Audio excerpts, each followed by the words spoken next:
banyak untuk teman-teman yang sudah hadir ya malam hari ini. Dan terima kasih juga kepada Mas Haidar. Mas Haidar, halo, sehat Mas Haidar? Alhamdulillah, terima kasih Mbak Suci, salam kenal. Iya, salam kenal Mas Haidar. Jadi teman-teman, malam hari ini di Temu Sejarah yang ke-45, kita akan berdiskusi bersama Mas Haidar. Mas Haidar ini seorang penulis yang produktif ya, sampai saat ini dia sudah menuliskan banyak sekali buku-buku, terkhususnya biografi-biografi, dalam bentuk novel, tokoh-tokoh besar seperti Ki Hajar Dewantara, kemudian juga tokoh-tokoh nasional seperti Haji Agus Salim, bahkan Buya Hamka dan masih banyak lagi. Kemudian juga beliau menuliskan banyak sekali buku-buku Islami yang sangat inspiratif begitu teman-teman. Dan pada malam hari ini kita akan berdiskusi mengenai novel biografi terbarunya nih dari Mas Haidar, yaitu berjudul Api Republik. Ini adalah novel biografi mengenai sosok Hamengkubuwono ke-9. Tentu saja ini bakalan jadi diskusi yang menarik, jadi buat teman-teman juga boleh untuk merapat, dan barangkali ada temannya yang belum join, silakan dikasih tahu. Diskusinya udah akan mulai. Dan ketika berbicara mengenai Hamengkubuwono ke-9, tentu saja kita tidak hanya berbicara mengenai beliau sebagai penguasa Kesultanan Ngayogyakarta Hadiningrat ya teman-teman, tapi aku percaya di novel ini juga akan dikupas banyak mengenai Hamengkubuwono ke-9 ini, karena beliau juga merupakan salah satu tokoh sentral terkhususnya di Bali. Jadi nggak sabar untuk tahu lebih dalamnya lagi mengenai isi dari novel ini. Jadi gimana Mas Haidar, apakah sudah aman dan sudah siap? Insya Allah sudah siap Mbak Oke, Suci. kalau gitu monggo Mas Haidar, waktunya dipersilakan. Terima kasih Mbak Suci atas waktunya. Mbak Tiwi, terima kasih atas kesempatan yang diberikan untuk kedua kalinya membersama teman-teman di malam Jumat ya ini ya, tiap Kamis. Assalamualaikum warahmatullahi wabarakatuh. Mbak Suci, suara saya jelas enggak ya? Jelas. Jelas Mas, aman, aman. Waalaikumsalam. Terima kasih, dan tema malam hari ini kita akan mendiskusikan tentang Sri Sultan Hamengkubuwono yang ke-9. Sedikit koreksi Mbak Suci, ini sebenarnya bukan buku terbaru. Nah ini kan ada cerita tersendiri bahwa ini Maaf Mas buku, Haidar. ya nggak apa-apa. Buku ini kan terbit pada tahun 2017 ya, terbit pertama itu. Nah itu kan kemarin ada jilid yang kedua juga itu. Kalau yang jilid pertama ini kan tentang masa kecil Sri Sultan Hamengkubuwono yang ke-9 ini, sejak kanak-kanak sampai berkisar tahun 1940, yaitu sampai ditabelkan atau dinobatkannya beliau sebagai Sultan Hamengkubuwono ke-9. Nah, untuk yang jilid kedua ini sebenarnya udah siap terbit, yaitu di masa tahun 1940 sampai 1949, atau sampai pengakuan kedaulatan Republik Indonesia dari pemerintah Belanda. Nah, tapi karena ada beberapa hal kemarin atas hasil audiensi dengan beberapa pihak termasuk keraton, akhirnya itu dipending karena ada beberapa yang harus disesuaikan.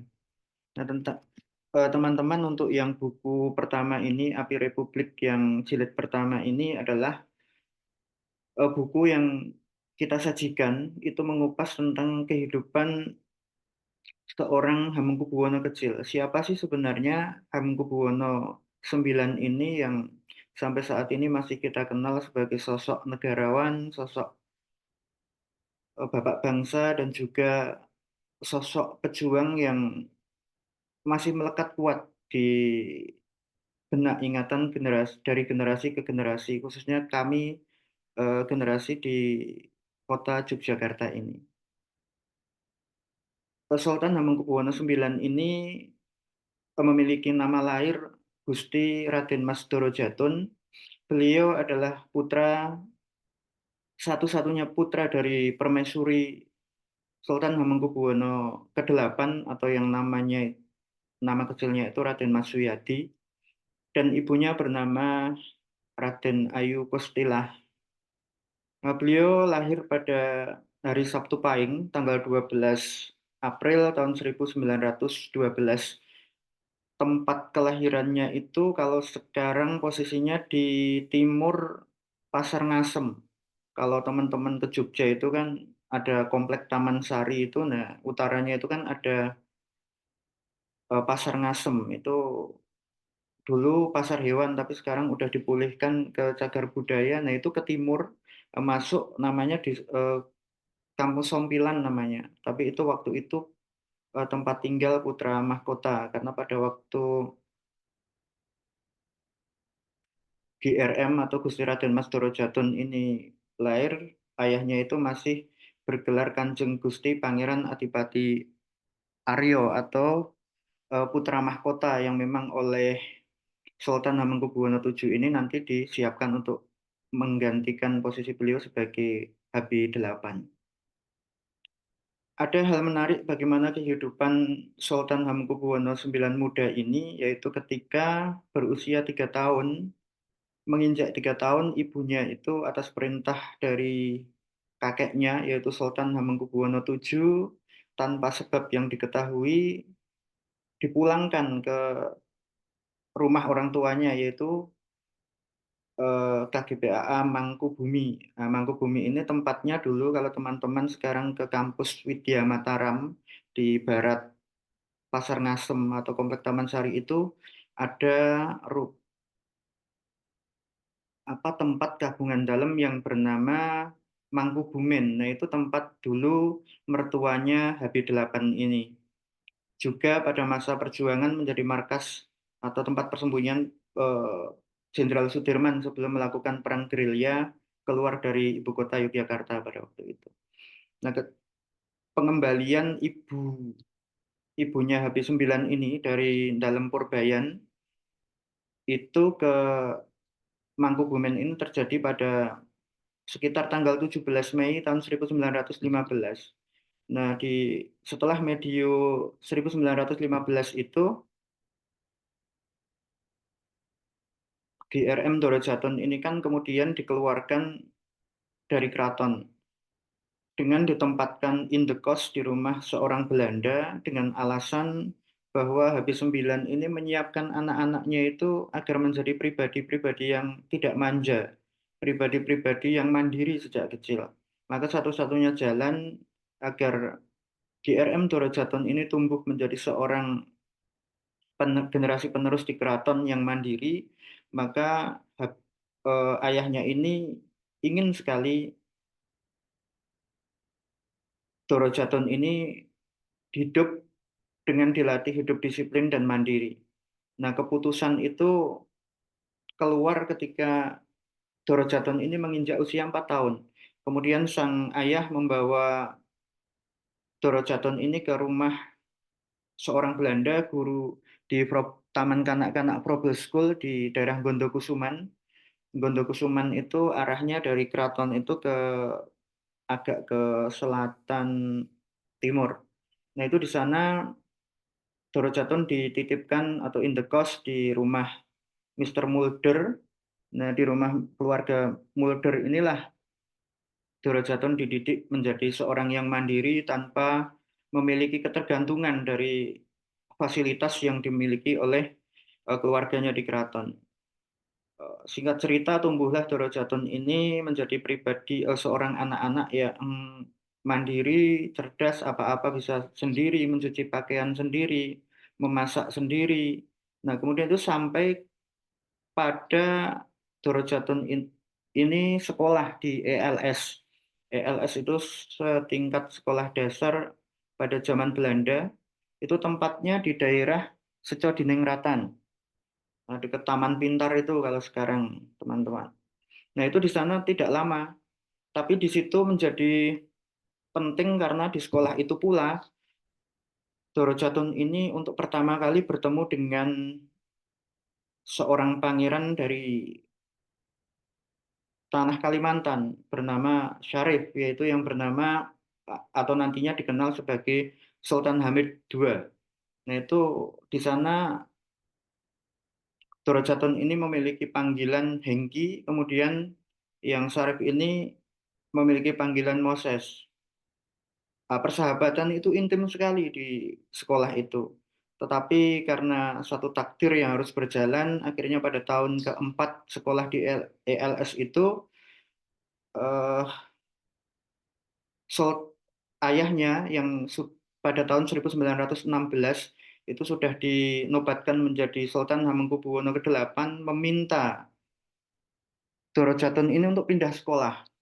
Sekolahnya di daerah Pakem. Nah, Pakem ini kembali diindekoskan lagi di tempatnya keluarga Cook, juga seorang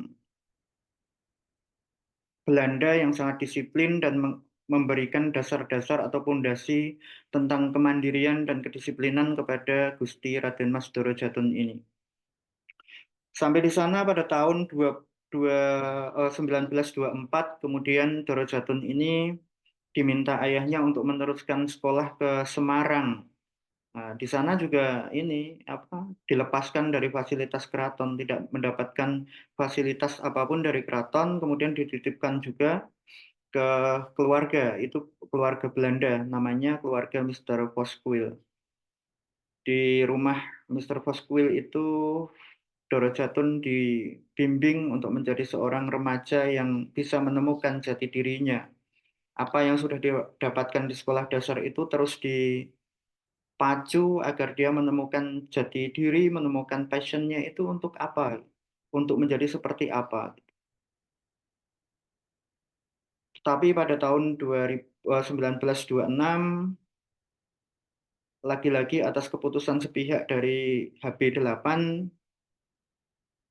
Doro Jatun ini diminta pulang ke keraton. Karena udara Semarang yang panas itu ternyata tidak bersahabat dengan kulit Doro Jatun, sehingga sering terkelupas dan sering sakit-sakitan. Nah, atas pertimbangan itulah kemudian HB8 itu meminta kepada sang anak untuk meneruskan sekolah ke kota Bandung. Ke kota Bandung itu dengan hawa yang lebih dingin, nah itu harapannya Doro Jatun itu akan tumbuh menjadi sosok pelajar yang sehat, tidak seperti yang di Semarang karena ada angin pantai yang panas itu berdampak pada kesehatannya. Nah, di Bandung ini kan Doro Jatun ini ditemani oleh saudaranya bernama Bendoro Raden Mas Tinggarto. Ini meneruskan sekolahnya di sekolah HBS. HBS itu sekarang apa ya, menjadi sekolah apa itu? Ya, Mas. Kalau kosnya itu pada waktu itu di Keluarga Debur, itu di Jalan Rio nomor 57 Kota Bandung. Kayaknya gedung HBS yang sekarang kalau di Bandung itu Mbak Suci itu sekarang SMA 3 dan 5, Mas, izin. oh iya, SMA 3 dan 5 yang di Jalan Belitung itu ya. Dan ada plakatnya di situ dicantumkan di sini pernah Di bersekolah. di daerah Jalan Belitung enggak salah ya, Mas ya. Iya, Mas, betul, Mas. Iya. Nah, itu cuma 1 sampai 2 tahun di situ, kemudian karena Doro Jatun itu nggak terlalu bisa mengikuti di HBS itu, kemudian oleh Mister Debur ini kemudian diberikan pilihan untuk pindah ke AMS. Nah, di AMS ini sampai selesai, kemudian pada tahun 1930-an itu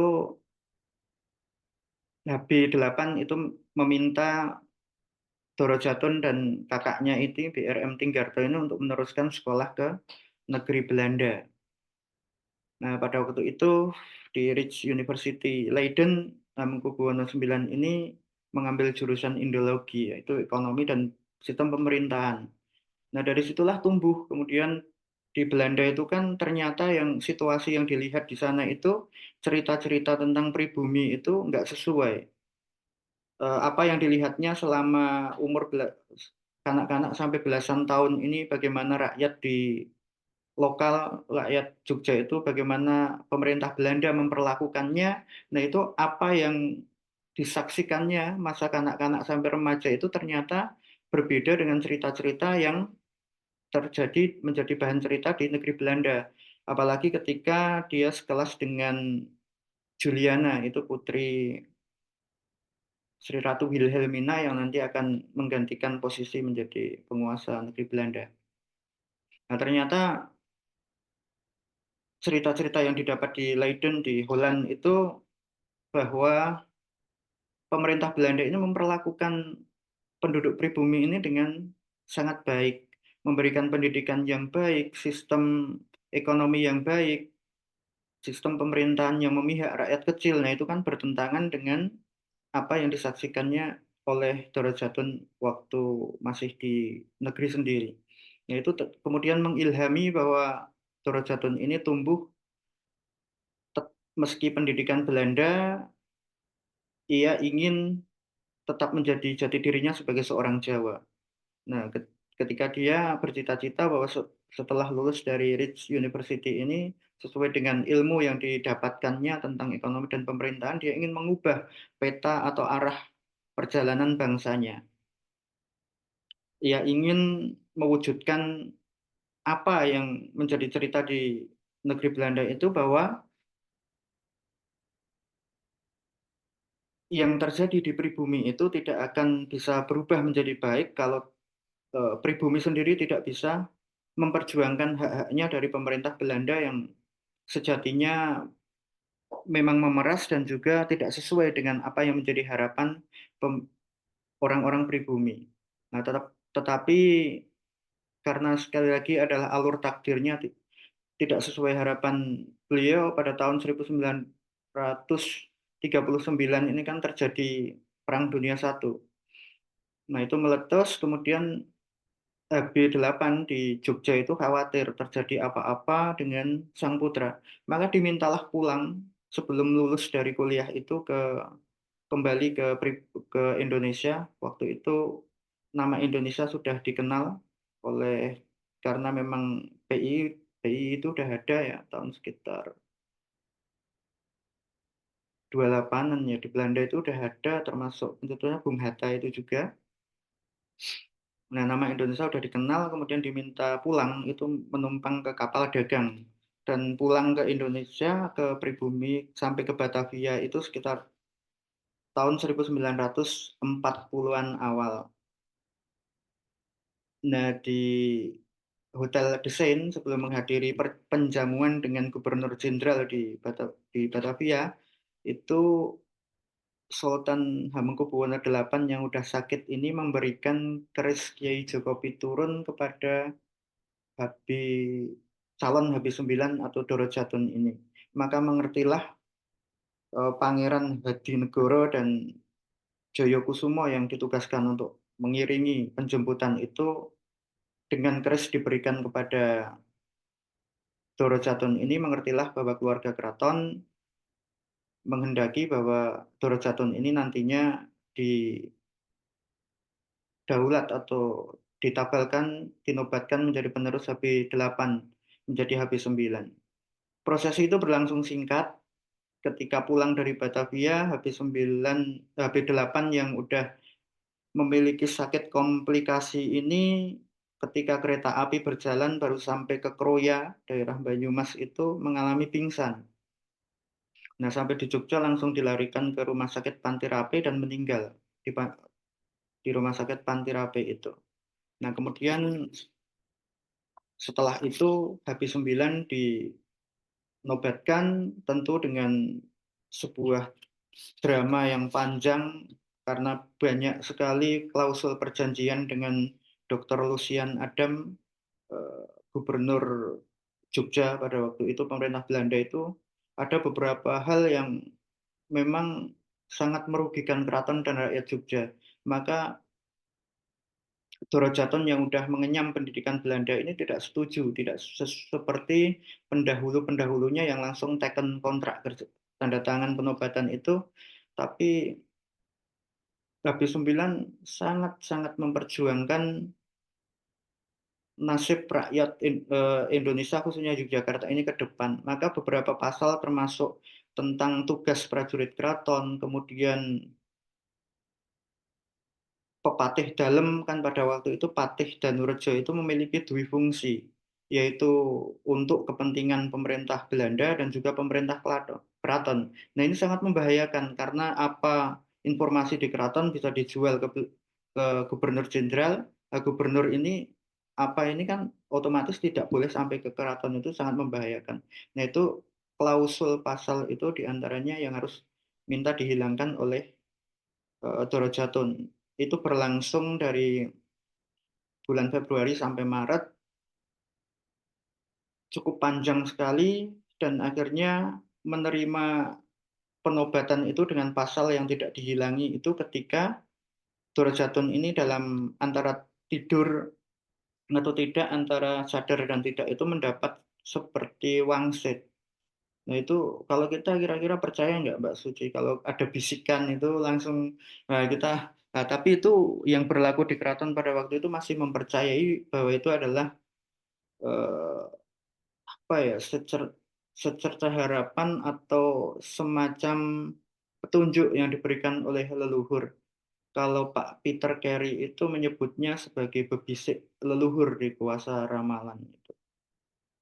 Nah itu karena memang pendahulu-pendahulunya itu mendapatkan bebisik seperti itu ketika HB1 mau memulai perang Giyanti itu juga ada bebisik semacam itu. Kemudian ketika Pangeran Diponegoro mau memulai perang Jawa itu juga mendapatkan semacam itu. Nah, itu langsung percaya aja HB9 karena mengikuti jejak leluhurnya. Bunyinya itu kira-kira seperti ini. West taken away, Le, karena Belanda Belanda bakal pergi dari sini tidak lama lagi. Tanda tangani saja kontrak kerjasama itu, penobatan itu, yang penting kamu menjadi raja, karena Belanda itu dalam waktu singkat akan pergi dari sini. Nah itu langsung di apa? Di taken aja, dan jadilah HB9 ini menjadi seorang raja penguasa di negara Yogyakarta yang amburadul pada waktu itu, karena 2 tahun setelah itu terjadi peralihan kekuasaan. Belanda Belanda menyerah tanpa syarat di Kalijati, pasukan Jepang mulai berkuasa di seluruh Nusantara ini. Nah, Yogyakarta kembali, pemerintah Jepang ini kembali mengintimidasi keraton bahwa itu harus turut ke pemerintah Jepang. Padahal kan di masa Belanda keraton itu menjadi daerah yang merdeka, tidak bisa diganggu-gugat seluruh di dalam benteng keraton itu. Nah itu disitulah mulai berjuang secara sembunyi-sembunyi. HB9 ini membantu rakyat lepas dari penjajahan. Berbagai macam cara dilakukan untuk agar rakyat di Yogyakarta ini mencapai kemakmuran. Salah satu yang terkenal itu kan pembangunan Selokan Mataram itu sebagai saluran irigasi yang bermanfaat bagi pertanian di Yogyakarta, khususnya yang berada di wilayah Sleman ke arah Bantul. Latar dari HB9 memiliki ide gagasan itu karena pada waktu itu seluruh penduduk Jogja dari daerah Sleman, Kulon Progo, Bantul, dan Gunung Kidul itu didata oleh pemerintah Jepang, ingin dijadikan sebagai tenaga untuk pekerjaan Romusa di daerah Singapura dan Vietnam. Nah itu karena tidak ingin orang-orang produktif di Jogja itu dibawa keluar dari Jogja, maka itulah ada ide untuk mempertemukan aliran Sungai Progo di barat dengan Sungai Opak di timur itu sepanjang hampir 23 kilometer kalau dihitung dari kepala yang ada di daerah Bligo itu, karena irigasi itu kan kepalanya yang kayak talutnya itu udah dibuat di masa HB8. Nah itu tinggal meneruskan saja. Nah akhirnya disitulah menjadi bumi yang makmur karena irigasinya lancar, jadi lumbung pangan, dan akhirnya Yogyakarta rakyatnya sangat hormat sekali kepada HB9 ini. itu terus berlanjut ketika di masa revolusi fisik perjuangan rakyat Jogja itu mendapat dukungan dari keraton. Benteng keraton itu menjadi tempat persembunyian para pejuang dan gerilyawan itu. Bahkan untuk menyusun strategi itu juga pangeran-pangeran keraton ikut terlibat dengan cara sembunyi-sembunyi karena agar tidak langsung terjadi bentrokan secara langsung kepada pemerintah Jepang pada waktu itu. Jepang pergi, kemudian Belanda kembali, terjadi agresi kedua itu. Nah, Sultan itu menjadi penjaga gawang Republik, Pak. Jadi seluruh pemimpin-pemimpin gerilyawan itu sering mengadakan pertemuan rahasia dengan Sultan, termasuk Overstay Soeharto itu ketika mau melakukan serangan umum 1 Maret. Nah itu kalau ada beberapa buku yang itu sengaja dihilangkan tentang kiprah HB9. Nah itu justru sebenarnya itu bukan ide HB9, tetapi itu ide dari banyak pihak, termasuk persetujuan dari Jenderal Sudirman, terus kemudian Pak Nasution, Pak Bambang Sugeng sebagai penguasa di beberapa teritorial itu. Nah, Pak Harto itu yang kemudian ditunjuk karena Overstay Soeharto pada waktu itu wilayahnya adalah kota Yogyakarta. Maka terjadilah perang mempertahankan kemerdekaan itu, terjadi serangan umum 1 Maret yang berlangsung selama 6 jam itu. Kemudian pihak Belanda juga akan menekan keraton di situ. Di keraton itu bahwa menuduh wah HB9 memihak kepada Republik, padahal itu harusnya itu netral, nggak boleh memihak ke ke Republik, tapi condong ke Belanda karena memang dikontrak kerjasamanya dengan Belanda pada waktu itu seperti itu.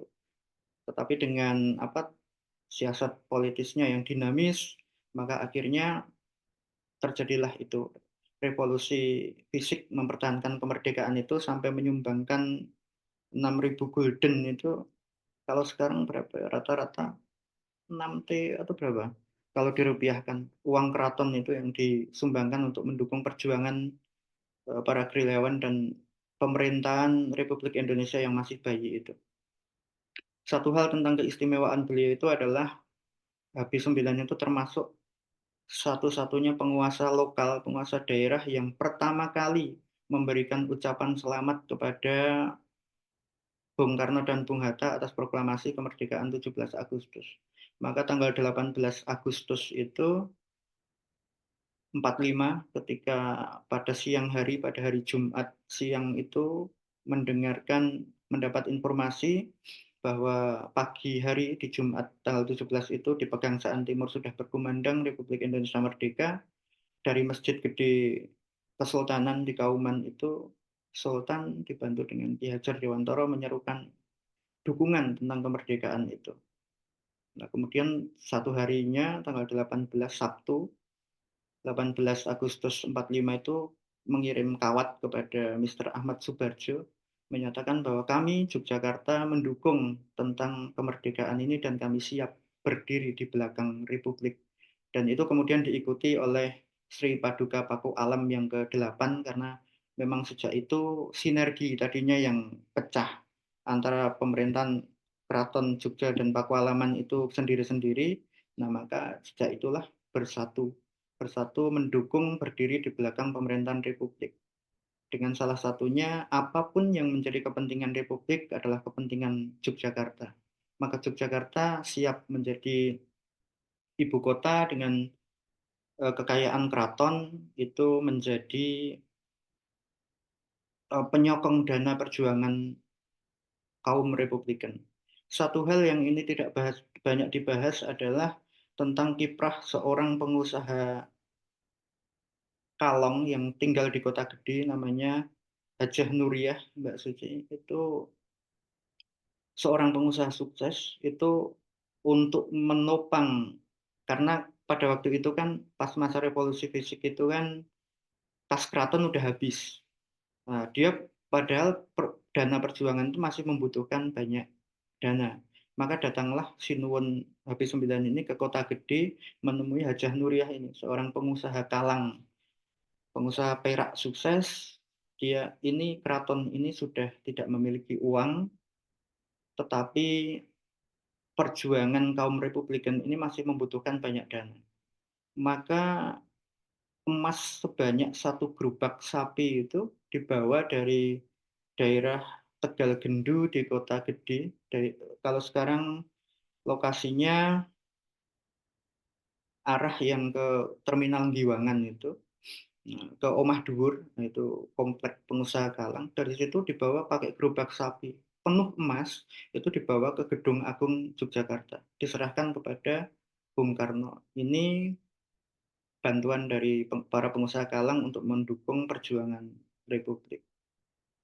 Jadi sejak itulah ketika kembali dari Jogja mau meneruskan pemerintahan di Jakarta kan juga memberikan sangu atau memberikan bekal 6.000 gulden itu. Nah, jadi sangat layak sekali kalau Habis 9 ini disebut sebagai bapak bangsa, seorang yang memang menjadi tokoh sentral dalam peralihan kekuasaan sampai pengakuan kedaulatan Republik Indonesia ini pada tanggal 29 Desember 1949. Karena memang kiprah beliau itu untuk mendukung perjuangan Republik itu sangat besar sekali. Dan ini yang harus diketahui oleh generasi kita, generasi bangsa ini, bahwa di balik perjuangan rakyat Indonesia tanpa mengesampingkan banyak pahlawan yang telah banyak jasanya mempertahankan atau memperjuangkan kemerdekaan ini, ternyata di balik semua itu ada Habis 9 yang menjadi tokoh sentral khususnya di masa-masa revolusi fisik, masa-masa agresi militer Belanda II. Bisa kita bayangkan bagaimana ketika pemerintahan di Jakarta itu diacak-acak oleh tentara Kanil, bahkan Bung Karno, Sultan Syahrir aja sampai hampir mati.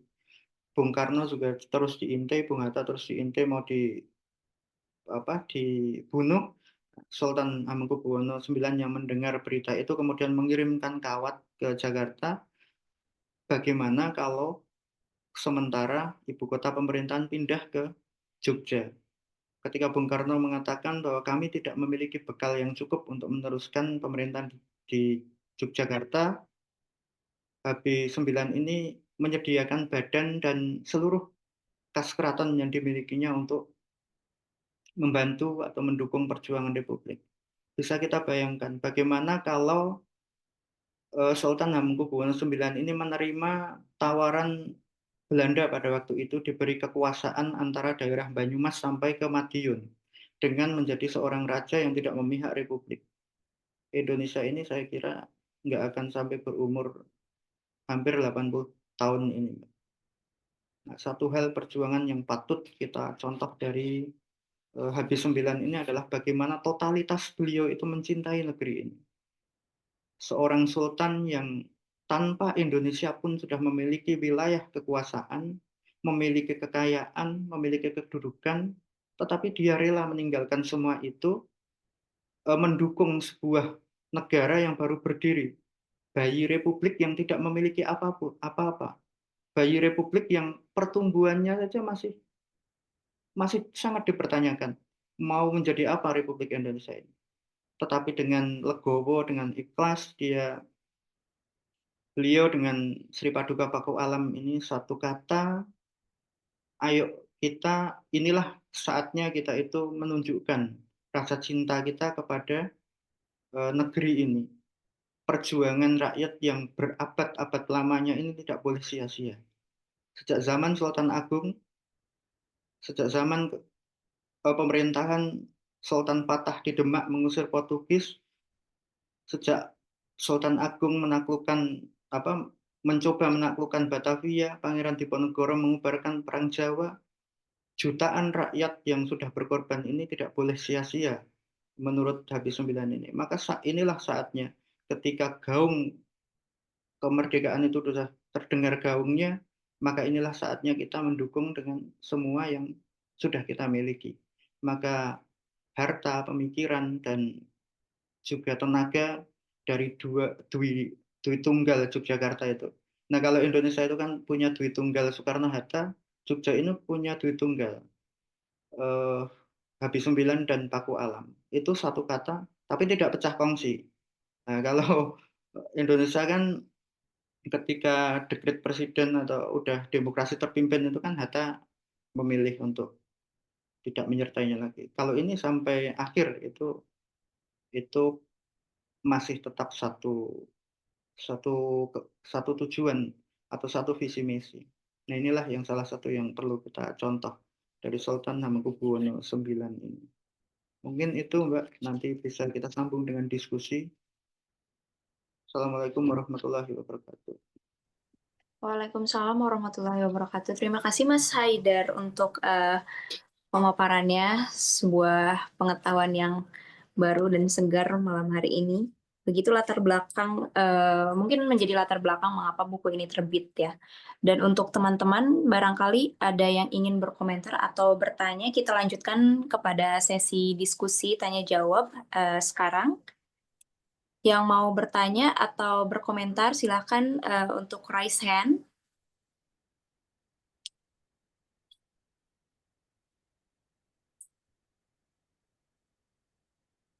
Oh, ada Mas Nasta. Boleh Mas Nasta? Matur nuwun Mbak Suci atas kesempatannya. Iya. Selamat malam Mas Haidar. Saya Nasta Selamat malam, Mas. Amin. dari Solo. Nggih.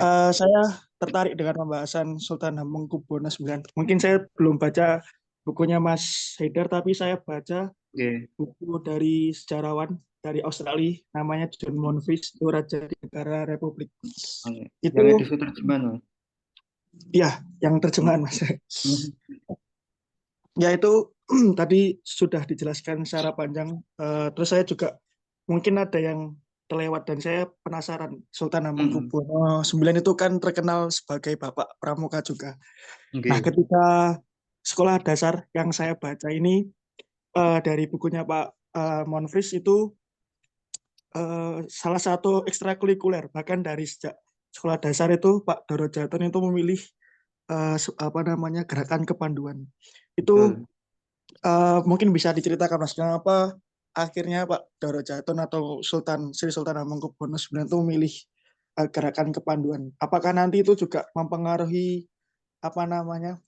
kepribadian beliau? Karena setelah itu kan beliau nanti melanjut sekolah di Belanda juga. Nah itu apakah dari gerakan kepanduan ini mempengaruhi kepribadian beliau gitu?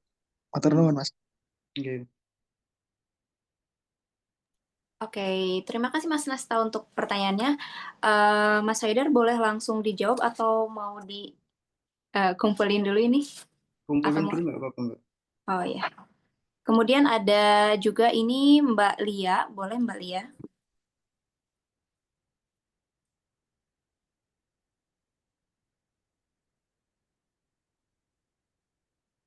Halo, Mbak Lia, sudah raise hand?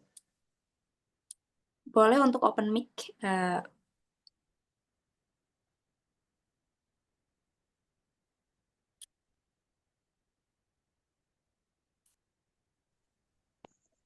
Oke, apa terdengar suara saya?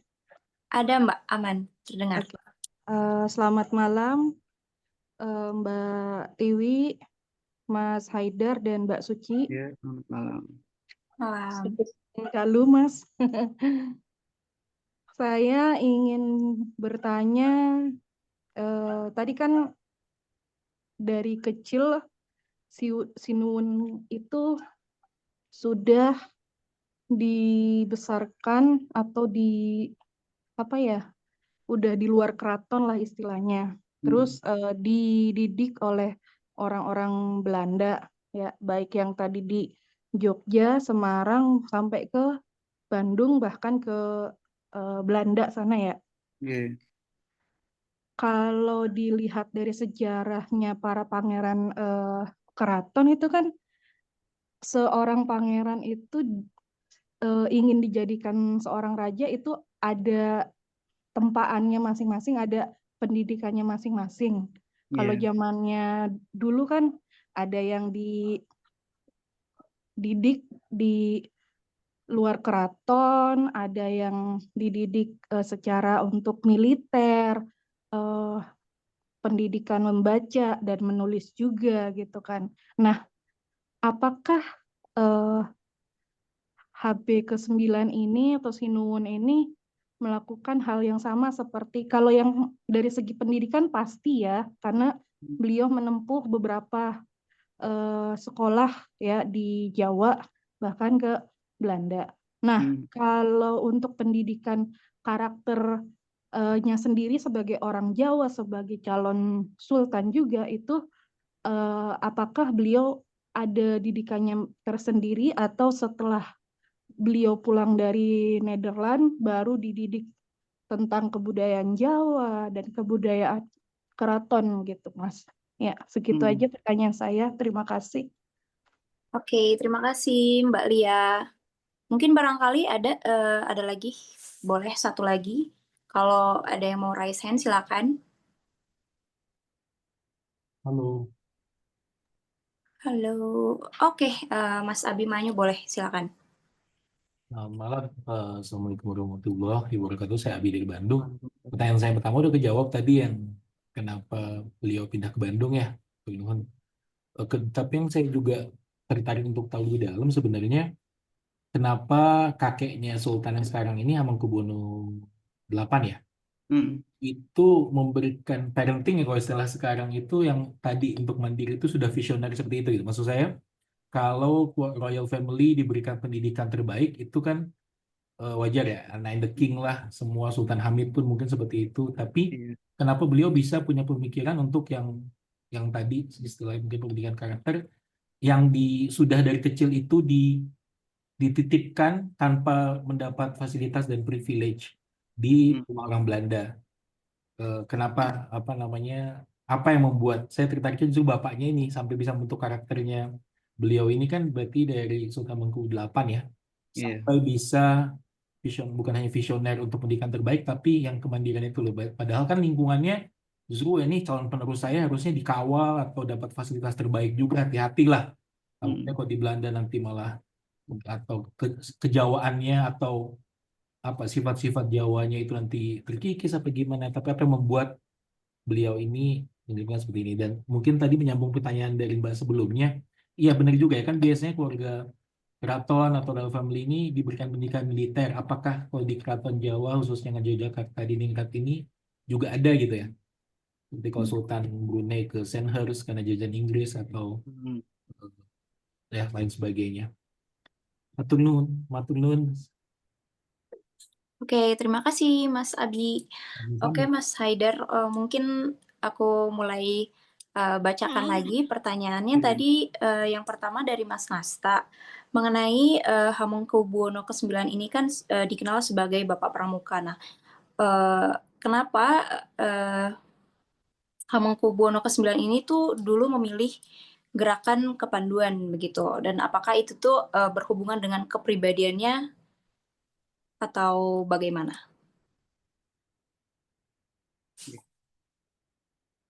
Pertama saya ingin menjawab pertanyaan Mas Nasta ya tentang kenapa Sinuwun Habis-9 ini dikenal sebagai Bapak Pramuka. Itu kan pada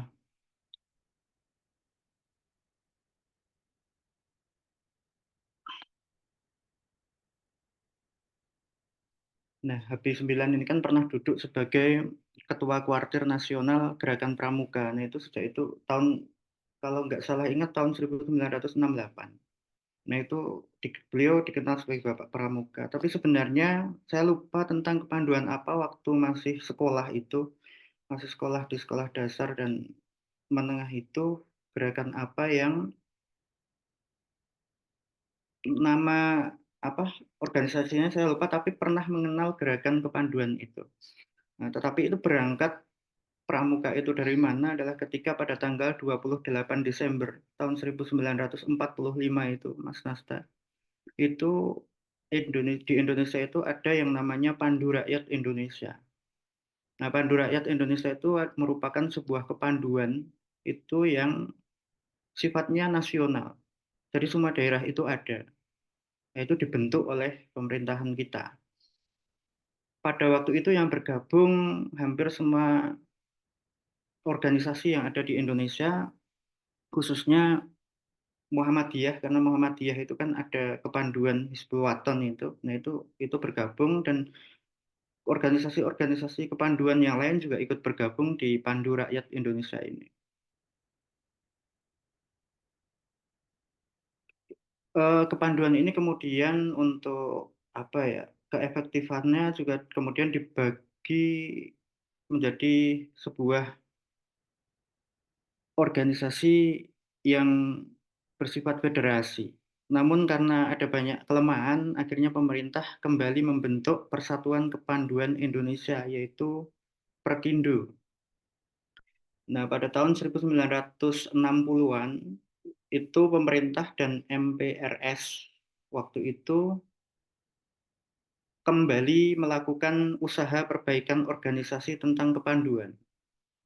Itu untuk menindaklanjuti usaha tersebut, Pak Karno, Bung Karno, Presiden Republik Indonesia itu kemudian mengumpulkan para tokoh gerakan kepanduan.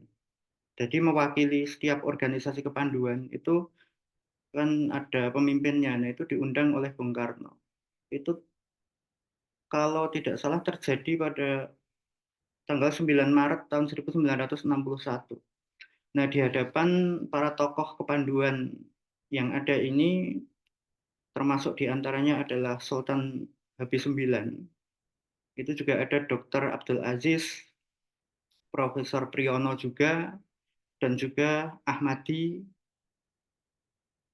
Kemudian Presiden ini kepada mereka memberikan penilaian bahwa Pandu ini, menurut Pak Karno itu masih berbau neo-imperialisme dan kolonialisme, kata kepanduan ini.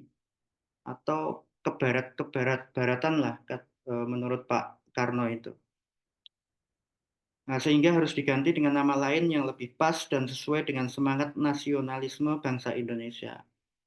Nah, dalam situasi seperti ini, kasak kusuk dari Profesor Priyono selaku Menteri Pendidikan dan Kebudayaan pada waktu itu memaknai pemuda perintis ingin menamai atau mengganti kata Pandu itu menjadi organisasi pemuda perintis. Nah, karena nama itu dianggap berbau komunis ya waktu itu oleh Sultan Hamengkubuwono IX, sehingga Habis IX itu mengusulkan nama itu bagaimana kalau diganti dengan kepanduan itu bernama Pramuka. Nah, Pramuka ini kata Habis IX itu diambil dari kata Poromuko. Jadi Poromuko itu dari bahasa Jawa artinya pasukan perang yang berada di garis paling depan. Jadi kepanduan ini menjadi garda terdepan perjuangan menurut Habis IX. Gigih dan gagah karena para muka kan, para pemuka gitu. Perintis seperti yang disaksikan langsung oleh Sultan Habis IX ini ketika terjadi masa revolusi fisik perang kemerdekaan itu antara tahun 45 sampai 49 itu. Nah, itu kan terjadi para kepanduan laskar kerakyatan itu bersatu padu melawan penjajah Belanda. Kegigihan mereka ini menjadi inisiatif dari Habis IX ini untuk menamakan gerakan kepanduan ini menjadi Pramuka atau Poromuka itu tadi. Nah, usul Ngerso Dalem ini kemudian diterima oleh para tokoh itu termasuk Bung Karno. Pramuka yang merupakan kependekan dari Praja Muda Karana ya. Nah, itu yang berarti kan jiwa muda yang gemar berkarya. Nah, itu akhirnya dipakai terus karena yang mengusulkan Pak Sultan Habis IX, kemudian beliau dikenal sebagai Bapak Pramuka. Pramuka kemudian menjadi organisasi kepanduan yang bersifat nasional di Indonesia, dan organisasi ini resmi berdiri pada tanggal 14 Agustus 1961. Dan setiap tanggal 14 Agustus kan kita peringati sebagai Hari Pramuka. Nah, dari sejak itu karena memang sejak kecil memang Habis IX ini udah suka baris berbaris, kemudian ada momentum itu, nah kemudian diteruskan karena juga mengawal gerakan perjuangan bagaimana Laskar Kepanduan ini memang sangat solid sekali dalam berjuang, menginspirasi, dan akhirnya terbentuk Pramuka itu ya akhirnya diangkat sebagai sebagai ketua kuartir Pramuka itu di tahun 1968. Begitu mungkin Mas kronologisnya Mas Nasta tentang Pramuka. Kemudian dilanjut ya tentang pertanyaan Mbak Lia tadi ya, Mbak Suci ya. Iya, Mas, dilanjut. Dan mungkin pertanyaan Mbak Lia ini juga menyambung dengan pertanyaannya Mas Abimanyu ya. Yang pertama itu mengenai apakah Mas Doro Jatun ini juga melakukan hal yang sama terhadap pendidikan karakter beliau sebagai orang Jawa, atau bahkan mendalami kebudayaan mengenai keratonnya begitu. Kemudian juga yang kedua dari Mas Abi itu mengapa Hamengkubuwono ke-8 ini kok bisa memiliki cara parenting yang serevolusioner itu dalam bab pendidikan maupun karakter begitu, Mas? Baik, kita jawab sekalian aja ya Mbak Lia dan Mas Abi ya. Yaitu tentang kita mulai dari bagaimana HB8 ini memiliki sebuah pandangan yang visioner tentang pendidikan putra-putrinya. Khususnya putra-putranya ya, putra-putra. Di lingkungan Keraton Yogyakarta sendiri itu ketika sudah terjadi pada masa pemerintahan HB7. HB7 itu kan terkenal sebagai sultan yang paling kaya di generasi Kesultanan Ngayogyakarta Hadiningrat. Karena pada waktu itu banyak perusahaan pabrik gula itu didirikan, jumlahnya itu di Jogja itu ada 23 atau berapa kalau nggak salah. Nah itu perkebunan tebu itu dibuka di mana-mana. Nah dari kerjasama itulah kemudian HB7 ini memiliki pemasukan untuk keraton ini sangat luar biasa besar sekali. Nah dari situ karena HB7 atau yang nama kecilnya Murtejo ini memiliki pandangan bahwa kedepannya itu keraton ini tidak akan lagi sama dengan apa yang terjadi pada para pendahulunya atau juga pada masa pemerintahannya. Otomatis dengan banyaknya industri yang berkembang, juga perkebunan yang berkembang, itu nanti wilayah kekuasaannya juga itu juga akan ikut berkembang.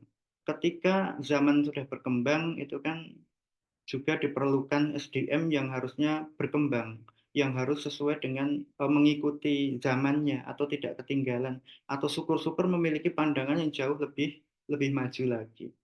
Maka mulai sejak Gusti Raden Mas Suyadi atau HB8 muda ini, nah ini disiapkanlah pendidikan yang terbaik. Itu dibukalah sistem pendidikan dengan orang-orang Belanda, itu hubungannya pendidikan lebih dimajukan. Nah, kemudian seiring waktu, nah ini kan apa yang didapat dari pengamatannya yang terjadi di lingkungan keraton yang masih feodal seperti itu, harus nyembah-nyembah, dan itu kan untuk kemajuan itu kan juga kurangan juga. Nah itu dilihatlah, diperbandingkanlah dengan apa yang terjadi di lingkungan orang-orang Belanda yang pendidikannya jauh lebih maju. Itu dilihat oleh HB8. HB8 ini kemudian punya firasat bahwa ke masa depan itu pemerintahan di keraton itu akan lebih banyak bersinggungan dengan orang Belanda. Orang Belanda sudah terlalu lama berkuasa, kemudian nanti perjuangan itu pastinya juga tidak akan sia-sia karena keyakinannya bahwa orang yang ditindas tapi ia berusaha terus berjuang dan bertahan itu nanti akan menemukan kemerdekaan atau kebebasan dari penjajahan. Nah itu HB8 memaknai itu semua itu tidak akan terjadi kalau generasi penerusnya itu menjadi orang yang seperti yang sudah-sudah, yang hanya manut, yang hanya menurut apa kata pemerintah Belanda. Diperlukan seorang pemimpin yang memang benar-benar berani untuk menyuarakan kebenaran, berani untuk membuat kebijakan, berani untuk berdiri di atas kaki sendiri. Nah, dari pandangan yang jauh itulah kemudian HB8 ini menyiapkan anak-anaknya itu menjadi pemimpin-pemimpin masa depan. Salah satunya adalah dengan memberikan pendidikan yang lebih maju, lebih layak. Tidak ada pilihan lain kecuali disekolahkan di sekolah-sekolah Belanda. Karena memang yang pendidikan yang maju pada waktu itu adalah pendidikan-pendidikan yang mereka. Karena kelas pendidikan meski sama-sama untuk sistem politik etis itu pemerataan pendidikan, salah satunya itu kan diberikan oleh seluruh penduduk ya Mbak ya. Nah tapi kan tidak semua penduduk itu mendapatkan fasilitas itu. Bahkan antara orang ningrat dengan orang yang setengah ningrat, katakanlah bangsawan tapi tidak ningrat keturunan keraton kan fasilitas pendidikannya berbeda. Nah, mumpung keraton ini mendapatkan peluang untuk mendapatkan fasilitas pendidikan yang maju, yang paling tinggi kelasnya pada waktu itu, sesuai dengan kebijakan politik etis itu, ya dimanfaatkanlah oleh HB8 ini untuk memberikan pendidikan yang terbaik bagi putra-putranya, menyekolahkannya di sekolah-sekolah yang terbaik, dengan harapan anaknya ini nanti akan menjadi pribadi-pribadi yang bisa menyelami kehidupan orang-orang Belanda. Karena kedepannya akan banyak bersinggungan dengan para pemimpin-pemimpin Belanda. Nah, maka hal itu kan benar-benar dihadapi oleh HB9. Dimulai ketika dinobatkan menjadi HB9 itu kan harus berdialog atau bernegosiasi alat dengan Dr. Lucian Adam. Nah, kita kenal sendiri juga Dr. Lucian Adam itu adalah seorang yang cerdas, seorang yang sangat cerdas malah, gubernur yang apa ya, istilahnya itu mengetahui sistem pemerintahan, juga berbagai pernik tentang itu yang terjadi di keraton, bahkan sebagai kedudukannya sebagai seorang gubernur di Yogyakarta. Nah, bayangkan saja kalau HB9 itu tidak mengimbangi, tidak memiliki pengetahuan itu, tidak sekolah mengambil jurusan Indologi di Leiden. Tentu kan untuk negosiasi itu juga akan sulit sekali. Nah, HB8 sudah melihat ini, bahwa di masanya nanti HB9 itu pasti akan berhadapan dengan situasi seperti ini. Maka disiapkanlah itu. Maka tumbuh harapan HB8 itu menjadikan Dorojatun sebagai pemimpin masa depan yang setidaknya bisa membawa perubahan lah untuk keraton dan rakyat Jogja. Nah, satu hal penyesalan dari HB9 itu adalah beliau itu tidak memiliki waktu yang lama untuk berinteraksi dengan ayahnya. Karena memang sejak kecil kan udah disuruh indekos di orang Belanda. Dan rencananya ketika pulang dari Leiden itu dia ingin mengakrabi HB8 sang ayah ini untuk belajar tentang tata sistem pemerintahan di keraton yang selama ini tidak didapatkannya.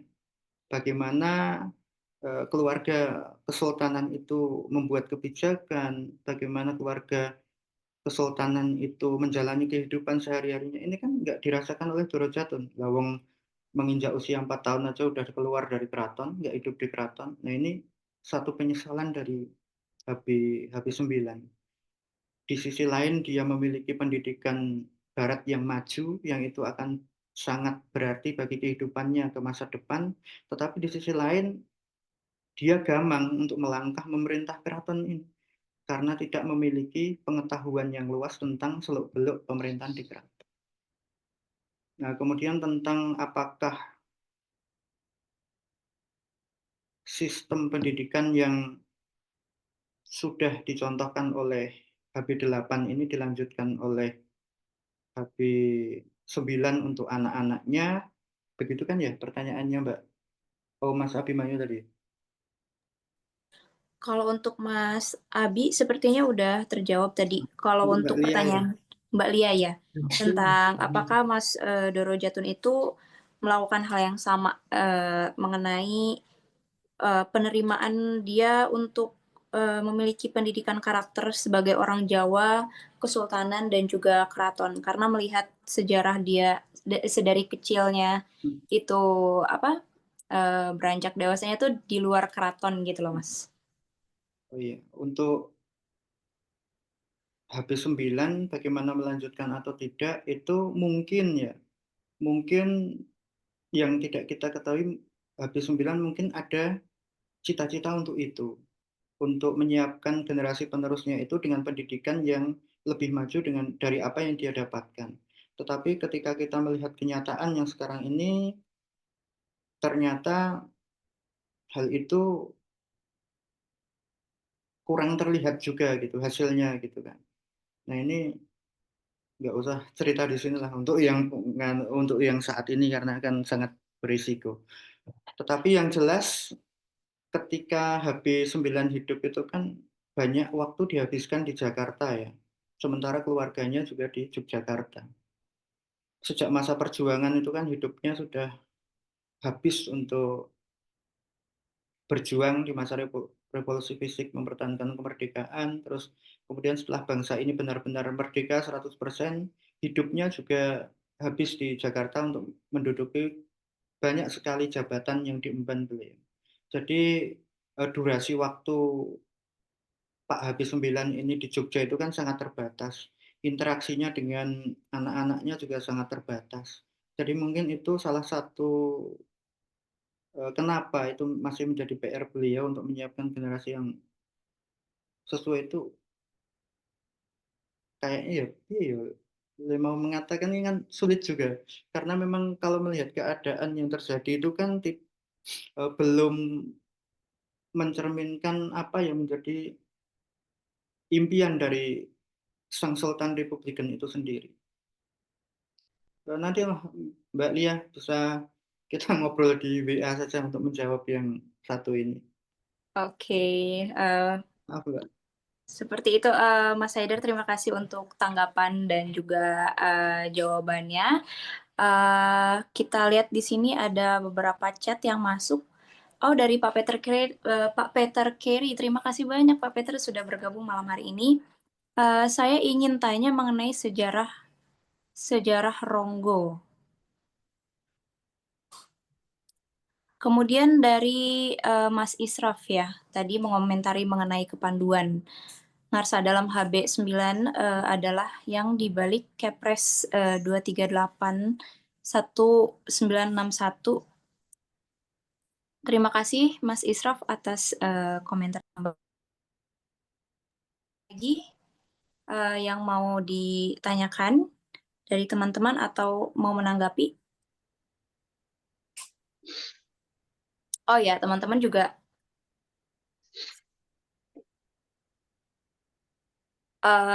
yang mau tahu lebih lanjut mengenai novel Api Republik ini udah bisa ditemukan banyak sekali di toko-toko buku favorit kita dan juga mungkin bisa dilihat di e-commerce ya karena banyak banget, harganya juga sangat affordable teman-teman.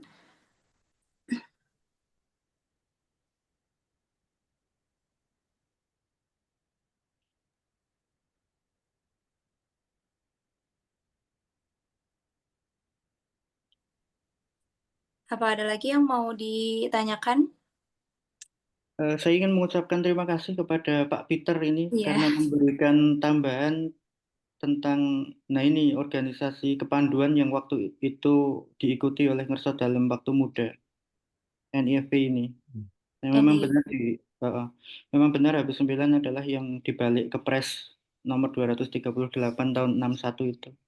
Terima kasih Prof. Peter Carey. Ya, dengan senang hati. Ya, thank you. Saya juga terlibat di dalam buku sebagai epilog. Terima kasih ya atas paparan. Terima kasih Pak Prof. Peter atas prolognya di buku Api Republik ini. Memberikan gambaran juga tentang bagaimana HB9 ini sadar akan sejarah leluhurnya memindahkan makam Pak Ronggo dari Banyusumurup ke Madiun. Madiun. Dan buku-buku Pak Carey adalah rujukan yang sangat berharga. Terima kasih Prof. Monggo. Oke, ya, terima kasih. Take care.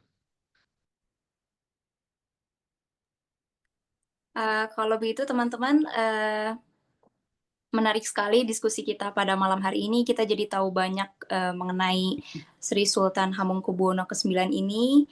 Di buku ini bercerita mengenai kepribadian kehidupan beliau sejak dilahirkan sampai ditabalkannya menjadi penguasa kesultanan begitu, dan mungkin akan ada kelanjutannya ya Mas Haidar dari buku ini.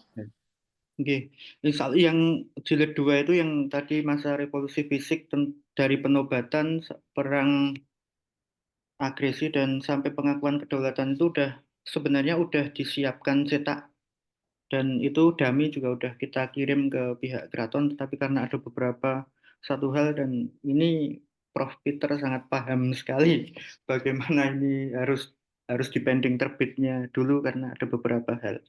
Insya Allah doakan aja Mbak, nanti insya Allah 3 jilid sebenarnya. Wah, Sampai menarik. beliau meninggal. Tapi butuh waktu lama.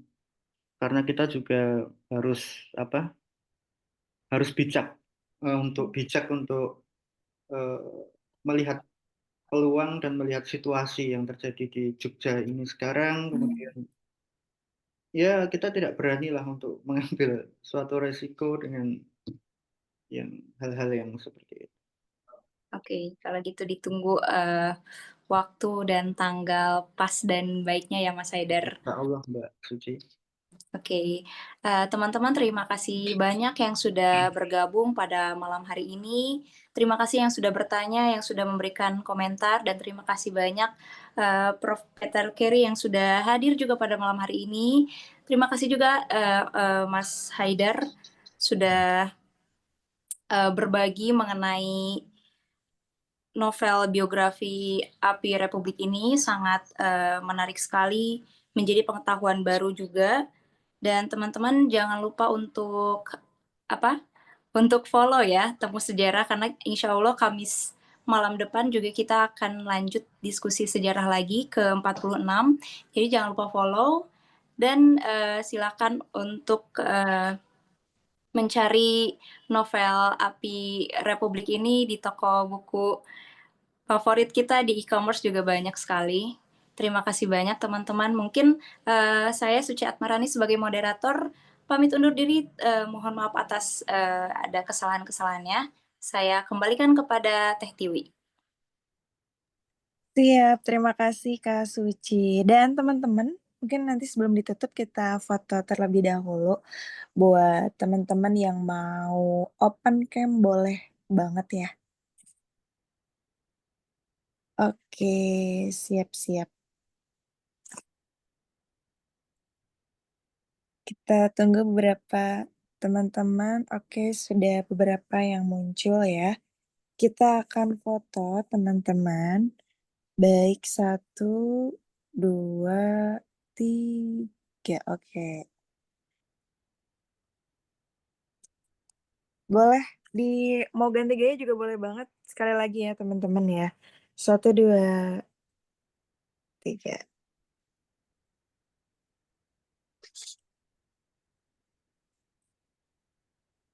Oke, terima kasih banyak Mas Haidar, Kak Suci, untuk diskusi malam hari ini, membuat kita semakin termotivasi untuk menggali sejarah lebih dalam ya. Mungkin biasanya kita baca biografi dari satu hal, ini dari sisi novelnya seperti apa, kita juga yang teman-teman yang belum baca nanti bisa baca juga, sepertinya sangat menarik, apalagi Mas Haidar ini adalah spesialisasi biografi ya Mas ya. Buku Masih belajar, biografi Mbak. tokohnya banyak sekali, nanti kita bisa baca. Begitu, sekali lagi terima kasih, selamat malam, selamat beristirahat, dan lancar untuk semuanya. Jangan lupa minggu depan kita masih ada diskusi-diskusi menarik. Baik, terima kasih teman-teman, sampai jumpa. Terima kasih Pak Terima Dewi. kasih, Prof. terima kasih Peter, Mas Haidar. Terima Sama-sama Mas kasih Nasta, semuanya. Terima kasih. Assalamualaikum. Waalaikumsalam.